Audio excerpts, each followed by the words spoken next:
નમસ્કાર મિત્રો, અમારી ચેનલમાં તમારું સ્વાગત છે। મિત્રો, કેન્યામાં રસ્તાથી લઈને સેશન સુધી હંગામો થઈ રહ્યો છે। સ્થિતિ એટલે હદે ખરાબ થઈ ગઈ છે કે પ્રદર્શનમાં 5 લોકોના મોત થઈ ચૂક્યા છે।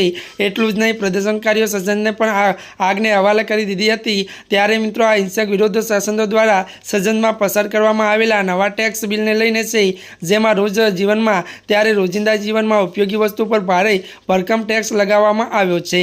ત્યારે કેન્યામાં ટેક્સ વિરોધના મામલે જે રીતે વિરોધ થઈ રહ્યો છે તે અતિ ભયાનક અને ડરામણો છે। રસ્તાથી શરૂ થયો છે અને આ વિદ્રોહ હવે સસન સુધી પહોંચી ગયો છે। પ્રદર્શનકારીઓ કેન્યાની સસનમાં ઘૂસી ગયા છે અને સસનને આગ હવાલે કરી દીધી હતી। ત્યાં સુધી તો કે પ્રદર્શનકારીઓ કેન્યાના સ્પીકર ખુરશી સુધી પહોંચી ગયા અને રાષ્ટ્રપતિના રાજીનામાની માંગ પણ કરી લાગવા હતા। ત્યારે મિત્રો જણાવી દઈએ કે કેન્યાની સરકાર બ્રેડ, ક્રેન્સડેમેન્ટ અને કુકિંગ ઓઇલ અને બાળકોના diaper, sanitary pad, motor car, solar ઉપકરણ, સંચાલિત સાધનો, ડિજિટલ સર્વિસ તથા જોડાયેલી પ્રોડક્ટમાં પણ ટેક્સ લગાવવાનો પ્રસ્તાવ મૂક્યો છે। જીવન જરૂરિયાત વસ્તુમાં ટેક્સ વધારવાની ભલામણને પગલે ઉગ્ર વિરોધ કરી રહ્યા છે।